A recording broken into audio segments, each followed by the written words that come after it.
Oke, assalamualaikum warahmatullahi wabarakatuh. Kusik, kusik, kusik. Ini di live YouTube saja langsung ya. Kita live YouTube.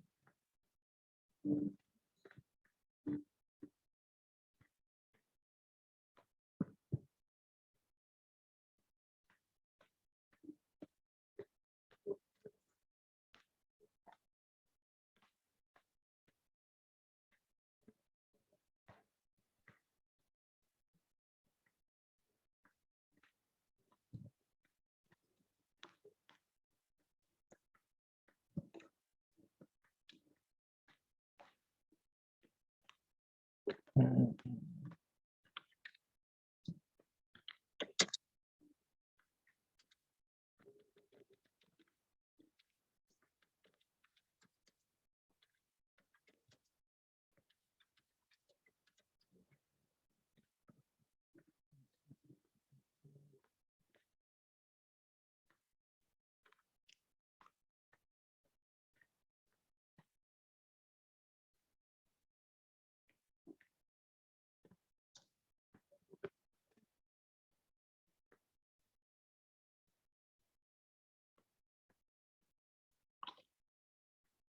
Oke, ya selamat datang di channel saya di Udin Gurianto dan selamat datang di perkuliahan saya di perkuliahan Sumber dan Media Pembelajaran. Ya, hari ini kita membahas hal yang ya cukup cukup menarik ya, yaitu tentang jenis dan karakteristik media pembelajaran. Ya, jadi hari ini kita membahas tentang beberapa jenis dari media pembelajaran itu dan karakteristiknya seperti apa. Kita akan bahas bersama-sama. Ya, jadi nanti kita akan apa membahas mengulas tentang jenis dan karakteristik dari media pembelajaran. Oke, nah sebelum kita membahas lebih lanjut mengenai ini kan teori dari Dell ya, dari uh, dari Heinrich Dell ya, Edgar Dell ya. Jadi teori dari Edgar Dell itu ya mulai dari simbolik sampai ke doing itu nanti ada sendiri. Nah sebelum dari kita membahas tentang teori ini kita harus tahu dulu ya.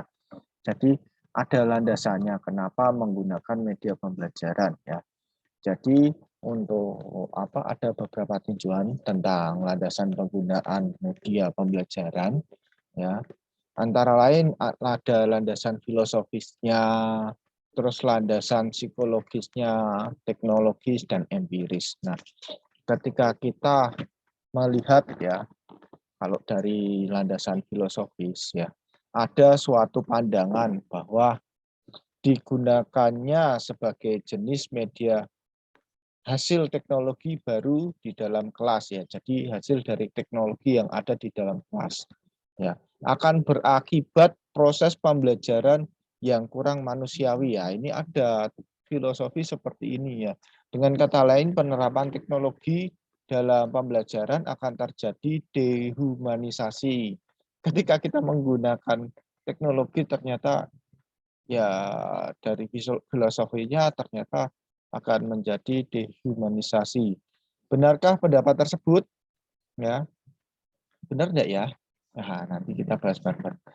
Bukankah dengan adanya berbagai media pembelajaran justru siswa dapat mempunyai banyak pilihan untuk untuk digunakan media yang lebih sesuai dengan karakteristik pribadinya ya.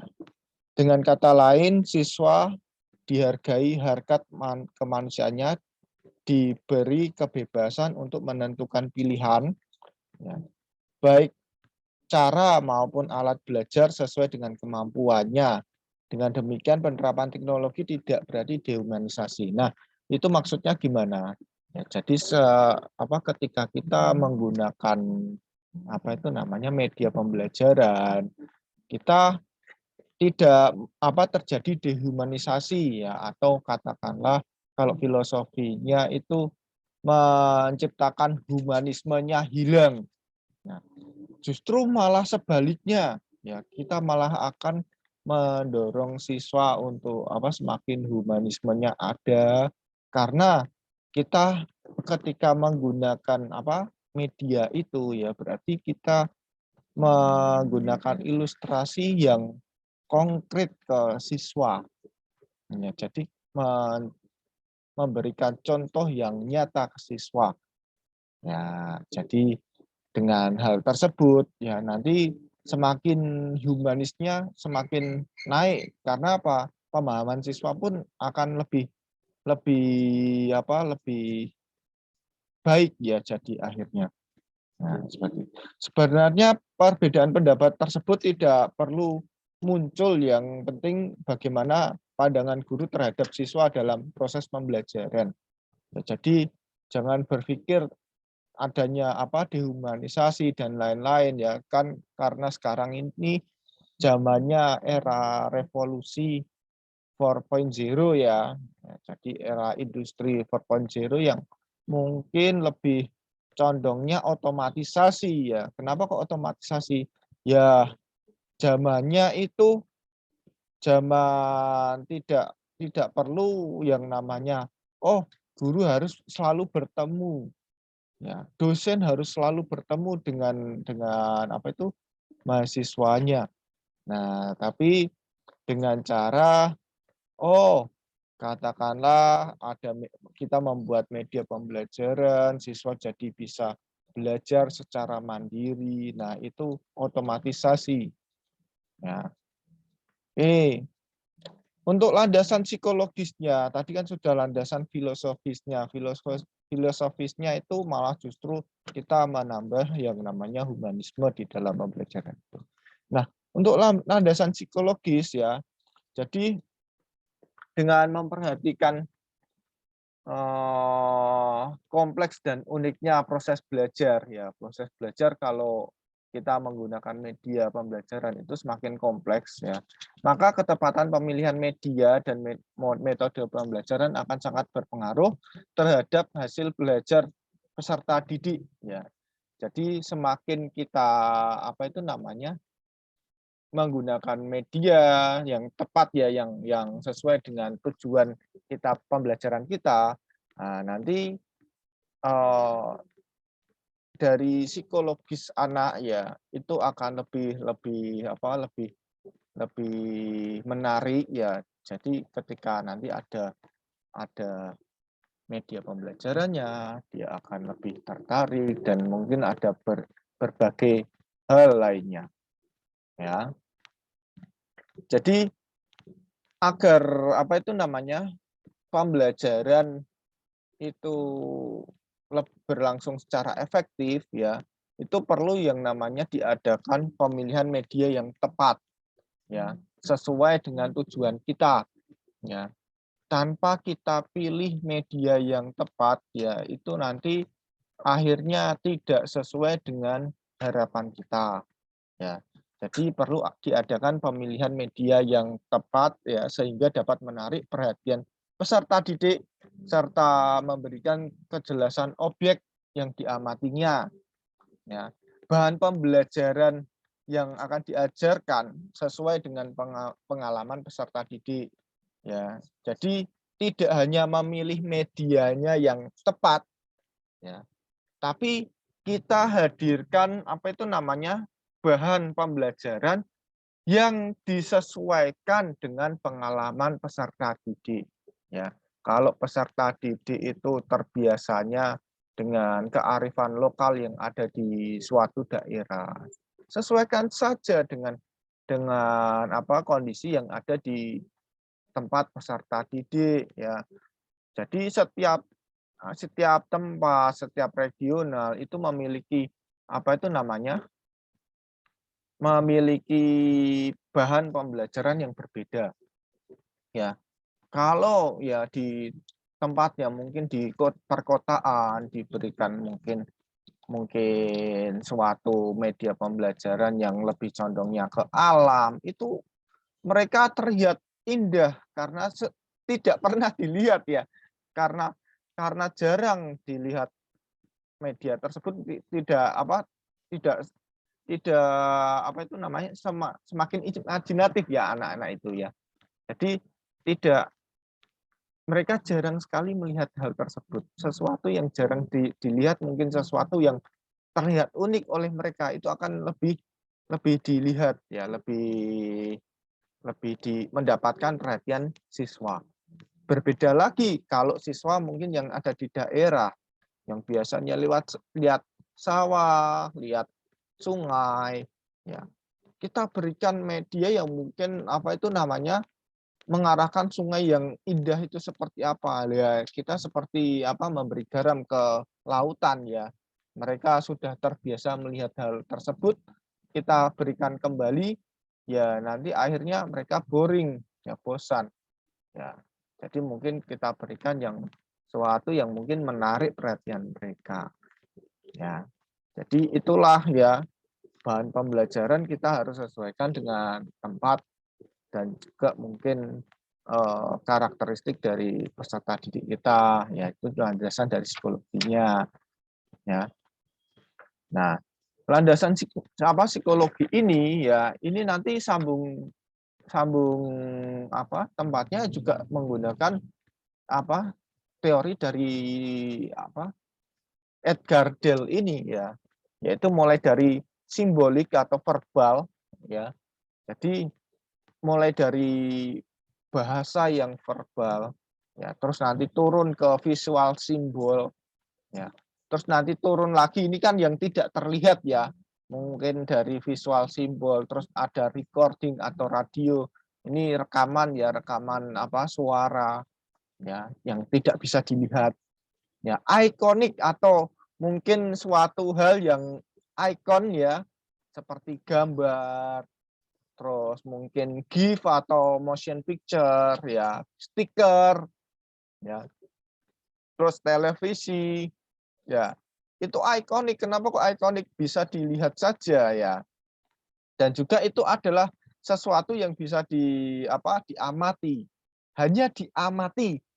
Ya, hanya diamati. Ya. Sama seperti sekarang ini, kita hanya bisa mengamati, tapi tunggu dulu ya. Kalau ini hanya bisa diamati, nah nanti jadinya informasi yang diserap sama seperti prinsip yang kemarin saya jelaskan ya. Yang apa itu namanya? Prinsip komunikasi yang kemarin saya jelaskan itu ada yang namanya yang apa? Dilihat, didengar, dilihat dan didengar. Nah, itu ya berapa persen informasi yang kita dapatkan. Nah, sama dengan teori yang kemarin ya, itu adalah sama seperti teori ini ya, observing ya. Ketika kita memberikan media kok hanya mengobservasi ya atau melihat saja, mengamati dari sesuatu hal itu lebih tahapannya belum tahapan maksimal. Nah, setelah nanti mungkin dari observing nanti ada lagi ya enaktif ya. Jadi enaktif itu seperti apa itu namanya? Seperti setelah kita memberikan apa itu namanya? Pengamatan, observasi seperti sekarang ini ya, sama seperti pembelajaran sekarang ini ya. Jadi kalian ini mengamati video dari saya ya. Nah, setelah itu kalau ya kalian lanjutkan lagi dengan yang namanya demonstration atau mungkin mendemonstrasikan sesuatu, mungkin membuat video vlog, membuat video reaction atau yang lainnya. Nah, itu adalah demonstration. Ya, jadi mendemonstrasikan apa yang telah kita lihat, apa yang telah kita observasi. Nah, setelah kita observasi, kita ada aktivitasnya. Nah, itu adalah tahapan masuk ke tahapan inactivity ya. Jadi ada kegiatannya ya, doing ya. Jadi ada demonstration, dramatisasi pengalamannya, ya dan mungkin ada sampai direct purposeful experience ya. Jadi pengalaman itu kita sharing dan lain-lain. Nah, itu adalah dalam tahap doing ya. Jadi semakin tahapannya semakin ke bawah, nanti pemahaman siswa akan lebih dalam ya. Nah, maka dari itu saya selalu ketika perkuliahan tidak hanya observing saja, melihat saja. Nah, jadi saya buat, kita mulai dari unlooking ya. Mungkin saya share PPT terlebih dahulu. Ya, share materinya, unlooking. Mungkin kita baca, kalau kita membaca PPT saja. Nah, tahapannya yang kita dapatkan materinya cuma beberapa persen. Ya. Setelah nanti ada video penjelasan dari saya, ya itu tahapnya observing. Ya. Jadi saya ada penjelasan ke kalian. Nah, itu mulai naik lagi 70 sampai 80% atau berapa persen ya dari informasi yang kalian serap. Setelah itu ada doing atau kalian ada mungkin project atau penugasan, nah, atau demonstration dan lain-lain. Nah, itu nanti jadinya ada apa itu namanya? Ada informasi yang kalian sampaikan dengan doing. Nah, itu nanti berbeda lagi ya. Untuk informasi yang kalian dapatkan akan lebih dalam. Nah, tidak hanya sekadar mendengarkan ya dan melihat saja, tapi juga dilakukan. Nah, seperti itu. Ya. Nah, itu tadi landasan untuk penggunaan media pembelajaran ya. Jadi itu adalah teori dasarnya. Nah, setelah kita tahu teori dasarnya, sekarang kita klasifikasikan ya media pembelajaran. Ya. Media pembelajaran kalau kita klasifikasikan itu ada beberapa klasifikasi yang harus kita amati, yaitu mulai dari berdasarkan sifat dan jenis ya, itu dibagi menjadi 3. Ya, itu kalau kita klasifikasikan berdasarkan sifat dan jenis ya. Kenapa kok sifat dan jenis? Ya, sifatnya berbeda, jenisnya berbeda. Itu kalau berdasarkan sifat dan jenis. Contoh, ada salah satunya yaitu media auditif atau yang hanya bisa didengar. Ya. Jadi mungkin contohnya mungkin nanti bisa kita berikan di video reaction bersama-sama, mungkin ada radio dan lain-lain. Terus mungkin media visual ya atau yang bisa dilihat. Ya, hanya dilihat loh ya. Sama seperti ketika saya memberikan video ya, mungkin video pantomim dan lain-lain ya. Nah, itu adalah media visual. Dan media yang terakhir yaitu seperti sekarang ini yang saya buat sekarang ini, yaitu media audiovisual ya. Karena sifatnya yaitu menggunakan audio dan visual ya.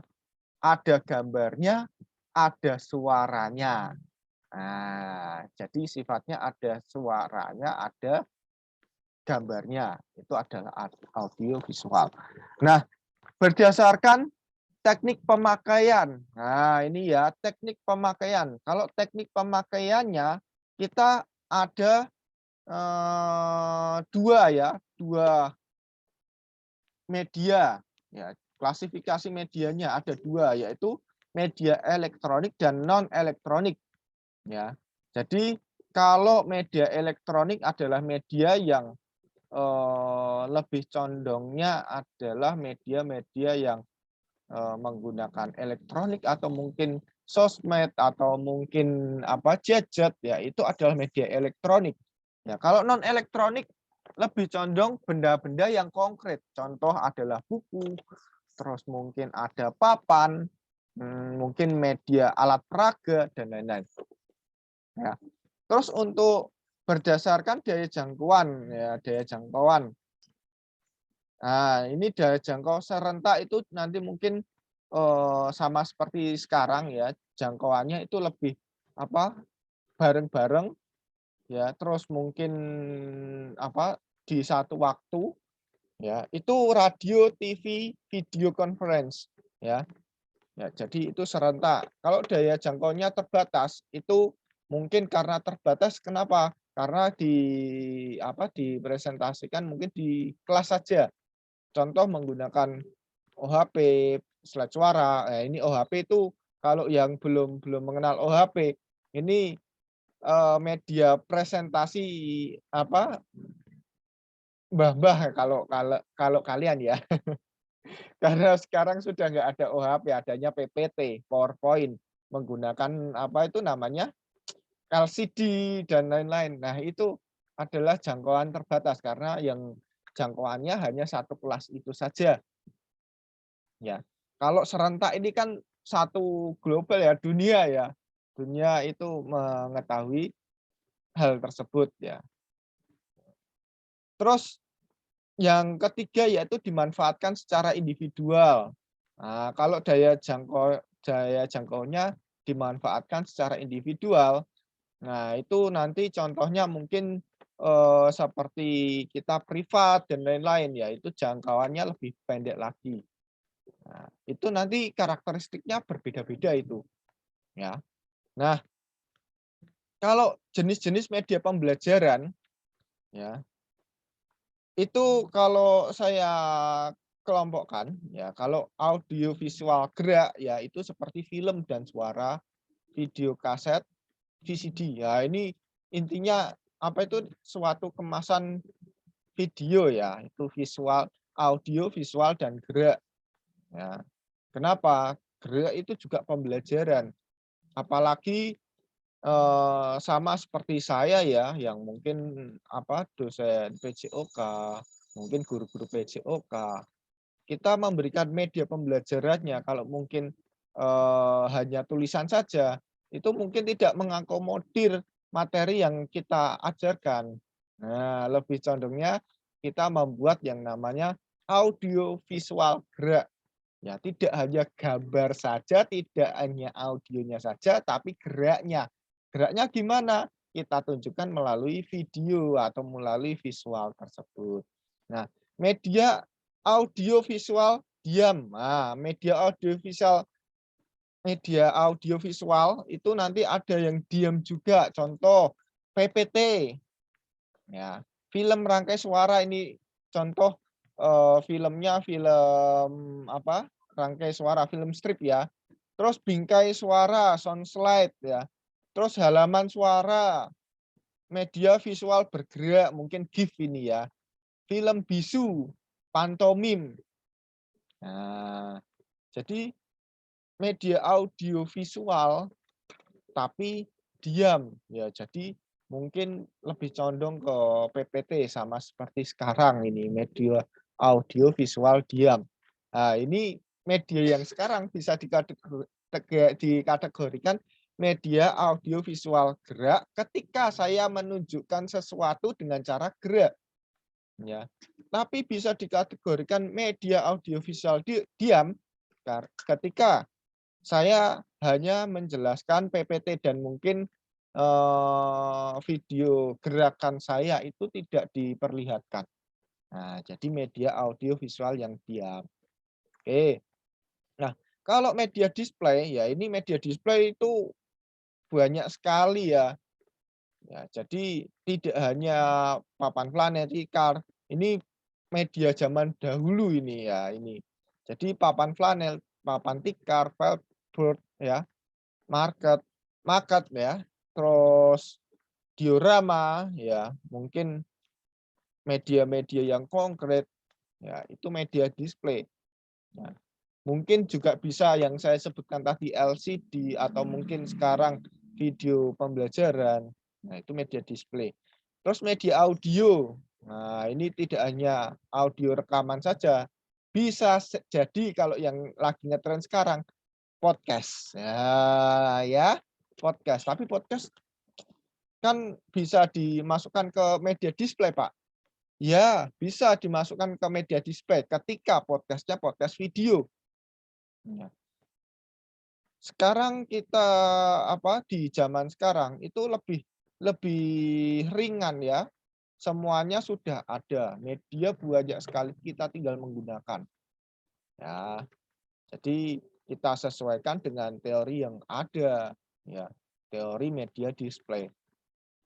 Nah, untuk media grafis ya, itu ada yang namanya media gambar atau foto, media sketsa, diagram, bahkan grafik, kartun, poster, peta atau globe, papan flanel, papan buletin, banyak sekali. Itu media yang berbasis gambar atau grafis ya. Nah, jadi menggunakan visual kita.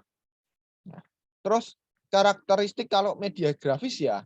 Nah, ini kalau kita mengajarkan siswa kita menggunakan media grafis ya, mungkin kita bisa memperkenalkan suatu topik tertentu. Contoh sekarang saya memperkenalkan topik tentang karakteristik dari media pembelajaran. Nah, saya menggunakan mungkin gambar-gambar contoh ya dari karakteristik media itu ya. Mungkin gambar-gambar laptop, gambar-gambar Zoom dan lain-lain. Nah, itu kita memperkenalkan suatu topik ya. Nah, terus bisa juga penggunaan itu manfaatnya yaitu memberikan ilustrasi ya. Ketika media grafis dikeluarkan, katakanlah saya menyebutkan ada yang namanya media, gambarnya seperti ini. Nah, ini kan hanya memberikan ilustrasi, gambarnya seperti itu. Nah, itu media grafis. Nah, ketika kita hadirkan media grafis tersebut ke siswa, ya itu efeknya yaitu menarik perhatian dan minat siswa untuk belajar. Ya, ketika gambarnya menarik, ya, karena siswa itu tertariknya itu berbeda-beda ya. Ya, kenapa kok berbeda-beda? Contoh, ya, si Mbak mungkin si A itu sukanya sepak bola, si B mungkin sukanya boneka. Ya, kita berikan satu materi tentang sepak bola, mungkin yang si A senang, tapi si B belum tentu suka. Ya. Nah, akhirnya kalau kita memberikan materi sesuai dengan kondisi siswa kita, nanti akhirnya bisa menarik perhatian dan minat siswa kita. Nah, terus menyampaikan rangkuman pesan ya. Jadi rangkuman pesan, terus menunjukkan adanya penekanan. Nah, keuntungannya kalau kita menggunakan media grafis ini ya, gambar, ya, media grafis, keuntungannya sederhana, simple, murah, mudah digunakan, mudah disimpan. Kenapa kok seperti itu? Karena dalam bentuk gambar. Walaupun gambarnya gambar konkret, ya kamu cetak, mudah disimpan karena apa? Bentuknya kertas. Ya.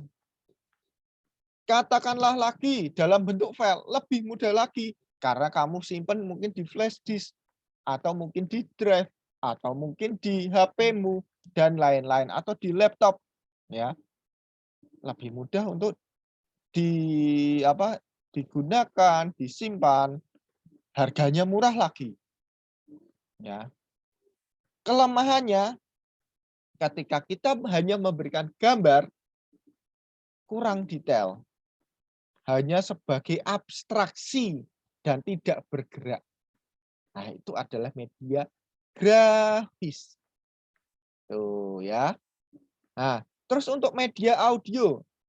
Nah, ini ada radio kita perekam, ini rekaman audio.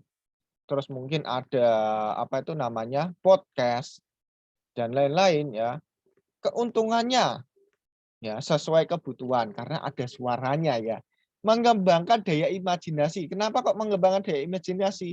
Ketika kita diceritakan sesuatu, anak dipaksa atau siswa kita dipaksa untuk membayangkan sesuatu.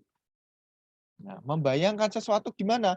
Ya, membayangkan sesuatunya ya seperti katakanlah, oh, saya membayangkan yang namanya eh, saya bercerita soal katakanlah kelulusan tahun ini yang mungkin kurang. Nah, saya menceritakan, oh, tahun ini kelulusan mahasiswa PGSD yang kurang terlalu banyak dan lain-lain. Nah, saya cerita, ya. Kalau hanya dengan suara saya bercerita seperti itu, nah nanti akhirnya siswa kita yang mendengar itu akan yang apa merekam suara saya, pesan-pesan dari saya dan nanti akan diimajinasikan.